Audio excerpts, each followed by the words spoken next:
I don't really care what anybody says. What we saw yesterday was the best Misfits event of all time. You can disagree with me, you can tell me that I'm wrong. I'll probably just delete your comment because this is my channel. I get to say what I want to say, and everybody that watches my videos is legally obligated to agree with me at all times. So, let's talk about KSI versus Joe Fournier. I will get to my commentary, which I did, by the way. So, JJ knocked him out in the second round, and a total of 0 people were surprised. I mean, I thought that there was a better chance of a meteorite hitting the earth and splitting into a million pieces, and each one of those pieces landing to a basketball net across the world. I thought that that had a better chance of happening rather than KSI losing to Fournier. But anyways, Joe Fournier. I shouldn't say Fournier on its own, because again, that means something completely different. I mean, of course, unfortunately, it had to end with an elbow. It was that elbow, man. That elbow sent Joe Fournier to the ground. He wasn't gonna win regardless, obviously, but some people are saying that it should be a disqualification. I mean, I would agree if it was an intentional elbow, but anybody with half a brain that watches that clip can clearly see that it wasn't intentional. KSI was obviously going for a hook, and Joe Fournier happened to be going in for a clinch, and it's just a perfect setup for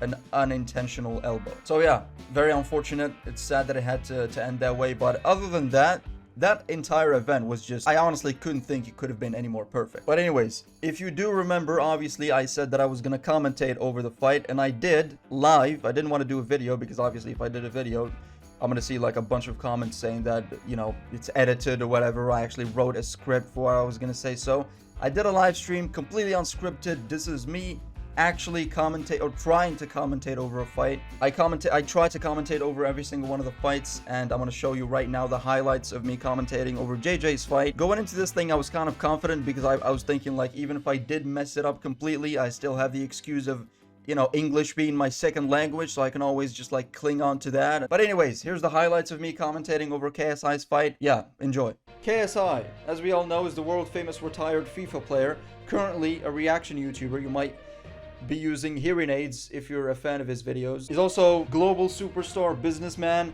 KSI basically is just so further ahead of everyone else, even his hairline couldn't catch up. Who does he go head to head against? Of course, Joe Fournier. If you don't know who Joe Fournier is, by the way, I advise that you look him up because I don't know either. I don't know too much about Joe Fournier, but if there's one thing that we definitely know about Joe Fournier, is that he's probably gonna lose today. I really did try it and write an actual introduction for Joe, and I'm not even joking, I genuinely got bored halfway through. I don't know if you guys heard this, but Joe Fournier said that he's gonna be finishing this fight spectacularly with a knockout. Now, I understand that as a commentator for this fight, it's a little unprofessional for me to say this, but if Joe Fournier knocks out KSI in this fight, I will literally eat my own shit. It's gonna be the biggest test that KSI's ever had after Pineda. Like, I feel like most people that are coming to watch this fight are not here to see whether or not KSI is going to win, because he obviously, I mean, let's be honest, he probably will. Most people are here to see how KSI is going to win.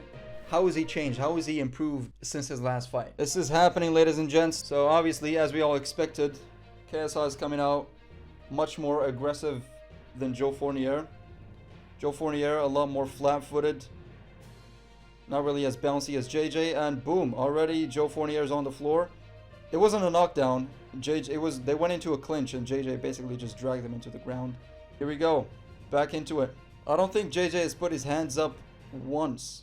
They're always down. He's always bouncy. Pretty much the complete opposite of what Joe Fournier is doing. Joe Fournier's hands are always up. He's flat-footed, and Joe is complaining about getting hit in the back of the head. Didn't really catch that, to be honest. And I think the referee might be telling Joe that he's full of crap. I'm actually pretending to be commentating on Misfits right now. I'm not swearing. Right back into it. JJ just looking for that opportunity. He just went for a straight, and that might have landed. JJ trying out combinations, but nothing really all that significant has landed. He's throwing fast shots, and he seems to be very confident in his conditioning that he's probably not going to gas out. And that was the first round. That was a very good round for Joe Fournier. I wouldn't say he won it, but he did so much better than I expected. That was so surprising. Again, like, I don't see Joe Fournier ever being able to generate a strike strong enough to actually knock KSI down. And here we go, round 2, ladies and gents. JJ just landed a straight. Joe Fournier might be, oh, a big right lands from JJ. Flush on Joe Fournier's jaw, and Joe Fournier goes down to the ground. That might be it. He might not be getting up. I think that was it. Yep, that's it. I didn't even see what happened. I saw that a big right from JJ landed, and JJ went in. It was a bit blocked from the camera angle, but something happened. It might have been an uppercut, and it was a big right that completely wobbled Joe Fournier. KSI advances and goes in for two. Oh, it was an elbow. I think it might have been an illegal elbow that actually knocked out Joe Fournier. So what happened is that JJ went for a straight to the body, definitely hurt Joe Fournier, and then a big elbow is what seemed to have sent him to the ground. I mean, obviously it wasn't on purpose. JJ was gonna win nonetheless. Okay, this was not Joe Fournier's fight to win. But it is a bit disappointing that it had to end with him going to the floor with an elbow.